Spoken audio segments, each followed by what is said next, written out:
जय श्री कल्कि। ओम नमो भगवते वासुदेवाय।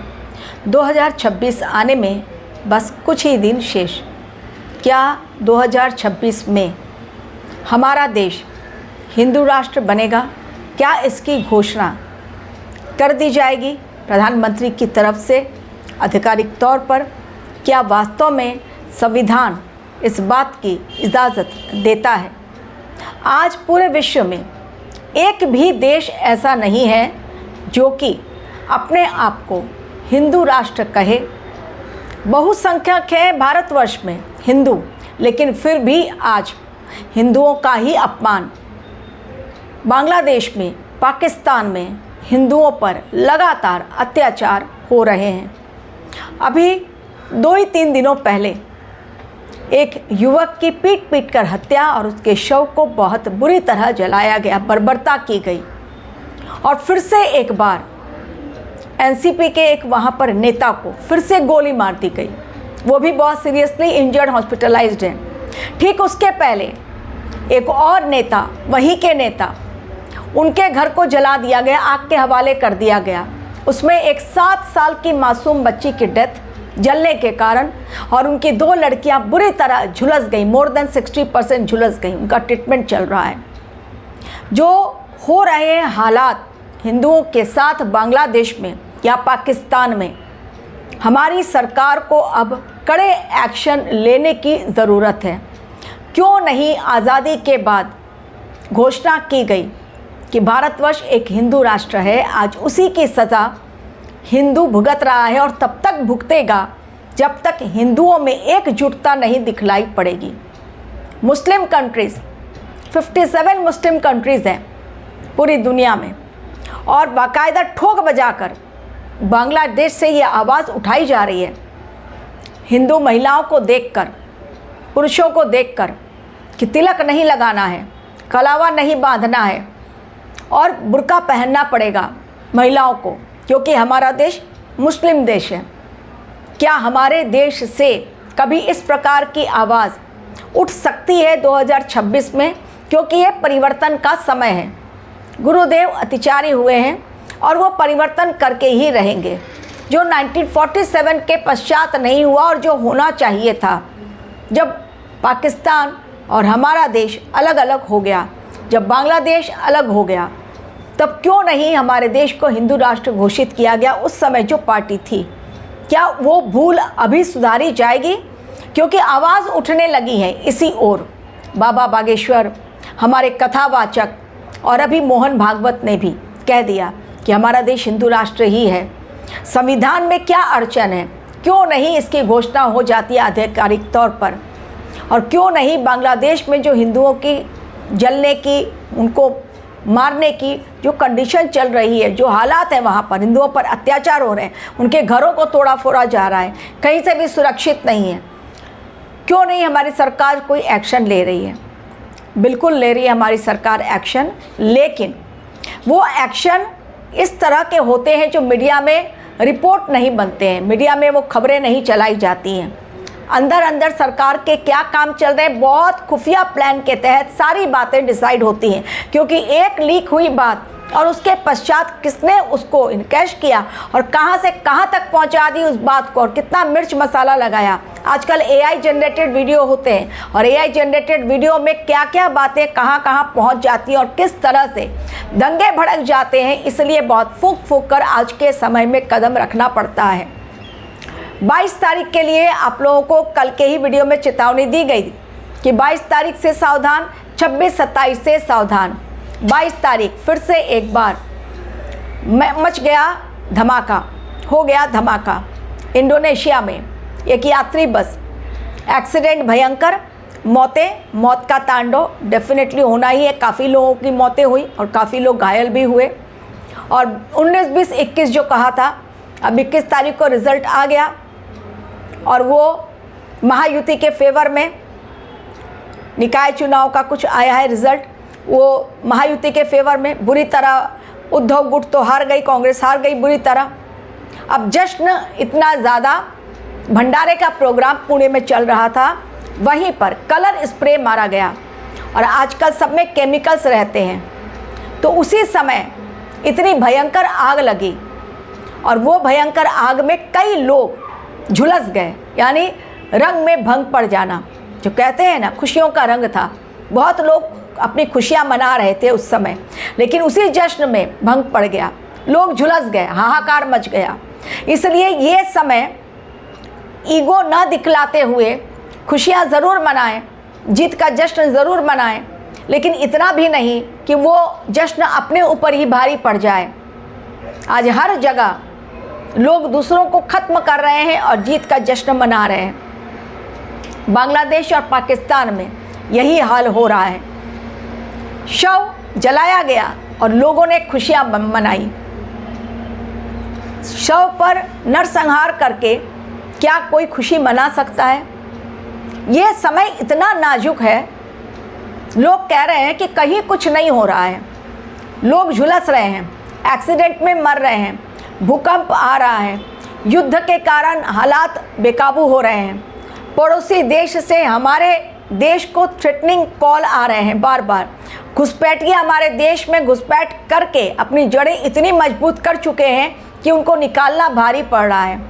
आतंकवादी हमला हो चुका, दूसरा आतंकवादी हमला के लिए तैयार है आतंकवादी। और क्या चाहिए और किस प्रकार चाहिए?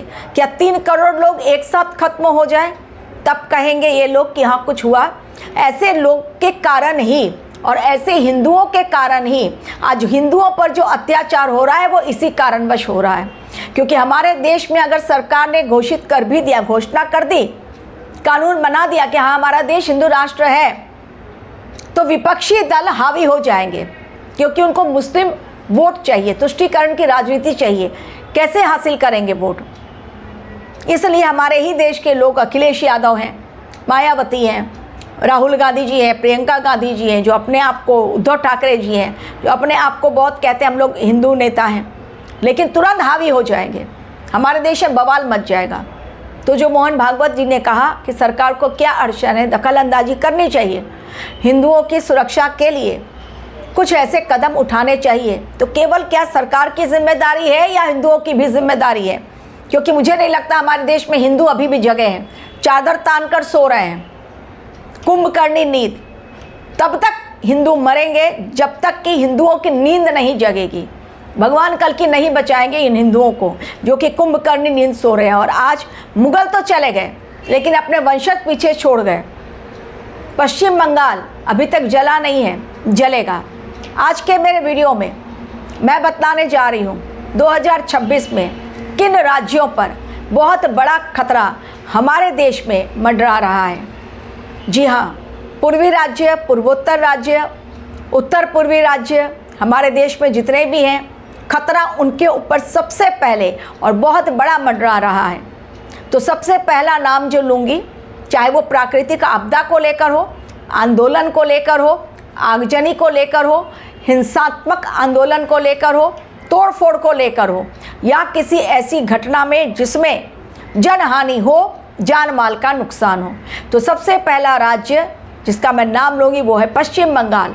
चुनाव आ रहे हैं और चुनाव आने के साथ ही उसके पहले ही 2026 स्टार्ट होने दीजिए, पश्चिम बंगाल में मच जाएगा कोहराम, मार काट धूम धड़ाका आंदोलन। जिसको पाओ उसको ख़त्म करो, क्योंकि हमें चाहिए सीट, और सीट इस बार मिलने वाली नहीं है। ममता बनर्जी हारेंगी और बुरी तरह हारेंगी। तो टीएमसी वाले वैसे भी गुंडे हैं, तो वो फैलाएंगे वो आंदोलन और वो अराजकता कि लोग देखते रह जाएंगे कि किस प्रकार हमारी हार हुई। तो पश्चिम बंगाल में मचेगा हाहाकार, तैयार हो जाए पश्चिम बंगाल वाले। और ऑलरेडी वहाँ पर तो बाबरी मस्जिद के नाम पर बहुत बड़ा खेल चल रहा है।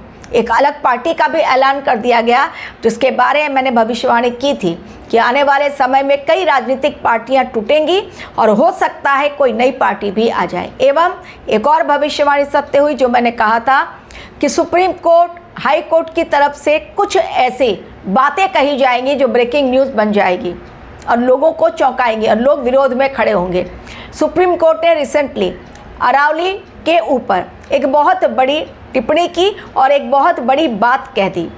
डिसीज़न एक बहुत बड़ा ले लिया कि 100 मीटर की ऊंचाई, 100 मीटर से ऊपर की जो पहाड़ियां हैं उन्हें हम अरावली के अंतर्गत नहीं गिनते हैं। और अरावली पर्वत श्रृंखला कई अरब वर्षों पूर्व से ये हमारे पूरे जहाँ पर हमारे देश में अरावली पर्वत श्रृंखला है, गुजरात के कच्छ से लेकर दिल्ली है, हरियाणा है, राजस्थान है, वहाँ तक ये फैली हुई है। अब इसके अस्तित्व को बचाने के लिए यानी 100 मीटर के ऊपर की पहाड़ियों को अरावली के अंतर्गत नहीं गिना जाएगा, यानी वो पहाड़ियाँ खत्म हो जाएंगी। डेफिनेटली पर्यावरण के ऊपर असर और वन्य जीवों पर भी असर होगा। और इसीलिए देखिए अभी वन्य जीव किस प्रकार शहरों पर धावा बोल रहे हैं। तो लगातार भविष्यवाणियाँ मेरी सत्य हो रही हैं। जो कुछ मैंने कहा था पहले वो आज की डेट में सत्य हो रही है। लोग माने या ना माने वो उनकी अपनी विचारधारा है। मेरे अकॉर्डिंग सत्य तो मैं सत्य ही बोलूँगी, क्योंकि मेरे चैनल पर झूठ की कोई जगह नहीं और झूठे लोगों को भी नहीं रहने देती हूँ मैं अपने चैनल पर। तो अब बिहार इसका अगला जो 2026 के लिए खतरा बड़ा मंडरा रहा है। पहला पश्चिम बंगाल, दूसरा बिहार। बिहार में भी अराजकता फैलाने की कोशिश की जाएगी छोटी छोटी बात पर, क्योंकि वहाँ करारी हार हुई है विपक्ष की। तो छोटी छोटी बात पर सीएम को घेरने की कोशिश की जाएगी, उनका नाम बदनाम किया जाएगा, जानबूझकर कुछ न कुछ दंगे फसाद किए जाएंगे। बिहार में भी हालात बेकाबू होंगे, हालांकि उसके पश्चात कंट्रोल भी कर लिया जाएगा। तीसरा राज्य उड़ीसा। उड़ीसा पर भी खतरा बहुत बड़ा मंडरा रहा है। रिसेंटली कुछ समय से हम देख रहे हैं कि उड़ीसा में भी दंगे भड़काने की कोशिश की जा रही है, फिर भी उसे कंट्रोल किया जा रहा है। तो तीसरा राज्य जो होगा वो उड़ीसा होगा, जहां पर अराजकता फैलाने के लिए कोशिश की जाएगी। अराजक तत्व जो है वो बिल्कुल मुंह खोलकर खड़े रहेंगे, आंदोलन होगा। और प्राकृतिक आपदाओं को लेकर या जलीय आपदा को लेकर भी पश्चिम बंगाल है, बिहार है और उड़ीसा है, ये तीनों राज्य में तकलीफ़ें आएंगी। इसके अलावा भूकंप के लिए हिमालयन रेंजेस जो है, हिमाचल प्रदेश है, उत्तराखंड है, वहाँ पर एक बड़ा रिक्टर स्केल का भूकंप आने की संभावना है। ये केवल आज मैं अपने देश की बात कर रही हूँ, पूरे विश्व की बात नहीं कर रही हूँ। इसके अलावा हमारे देश में आसाम के ऊपर बड़ा खतरा मंडरा रहा है, मणिपुर के ऊपर बड़ा खतरा मंडरा रहा है, गुवाहाटी है, अरुणाचल प्रदेश है, उसके ऊपर बड़ा खतरा मंडरा रहा है। एवं जो बॉर्डर की सीमा लगी हुई है बांग्लादेश और पाकिस्तान, चाइना और नेपाल के साथ, बॉर्डर पर रखना होगा बेहद सतर्कतापूर्ण नज़रें, वहाँ पर गड़ाई रखनी होगी, क्योंकि वहीं से घुसपैठिए बिल्कुल ट्रेनिंग लेकर आएंगे और हमारे देश में कोहराम मचाएंगे। फंडिंग की जा रही है America, China, Turkey, Bangladesh, Pakistan, Nepal, ये सारे कंट्रीज़ एक के पश्चात एक मिल चुके हैं फंडिंग के लिए। बहुत बड़े बड़े आतंकवादियों के ट्रेनिंग कैंप भी लगाए जा रहे हैं, उनको बतलाया जा रहा है कि किस प्रकार भारतवर्ष में कोहराम मचाना है। तो देश हमारा जलेगा 2026 में, कोशिश की जाएगी जलाने की। जो हालात आज दूसरी जगहों पर है वैसे ही हालात, लेकिन हमारी सरकार उसे कंट्रोल करने में सक्षम भी होगी, क्योंकि गुरुदेव अतिचारी है, उनका आशीर्वाद एवं मंगल की महादशा है, उसमें बिल्कुल युद्ध में झोंका जाएगा भारतवर्ष। पाकिस्तान के साथ बड़ा युद्ध होगा ही होगा, एवं नेपाल के साथ, चाइना के साथ और बांग्लादेश के साथ भी कॉन्फ्लिक्ट होंगे भारतवर्ष के। तो बॉर्डर में हो सकती है बड़ी हलचल। जिन राज्यों के मैंने नाम बताए हमारे देश में, उसके अलावा भी कुछ राज्य अभी बाकी हैं। अभी दिल्ली केंद्र शासित प्रदेश, तो दिल्ली में भी बहुत बड़ा, क्योंकि सेंटर है वहाँ पर, वो पावर सेंटर, तो वहाँ पर भी मंत्री सब बैठते हैं, उनके घर हैं, उनको भी दहलाने की कोशिश की जाएगी, दिल्ली को भी। वहाँ पर भी विपक्षी दल भी धावा बोलेंगे, वहाँ पर भी बड़ा खतरा मंडरा रहा है। इसके अलावा पंजाब है, हरियाणा है, उसके पश्चात राजस्थान है, इन सारी जगहों पर जो अच्छा राज्य जहाँ पर खतरा कम है बाकी राज्यों की तुलना में। और साउथ की तरफ मैं जाऊँगी तो साउथ की तरफ में केरला है, तमिलनाडु है, ये दो जगहों पर खतरा बड़ा मंडरा रहा है। और अगर उत्तर प्रदेश की बात करूं तो उत्तर प्रदेश में योगी आदित्यनाथ अपने प्रयासों से एवं उनकी टीम जो प्रयास कर रही है उससे काफ़ी हद तक चीज़ों को कंट्रोल करने में सक्षम होंगे।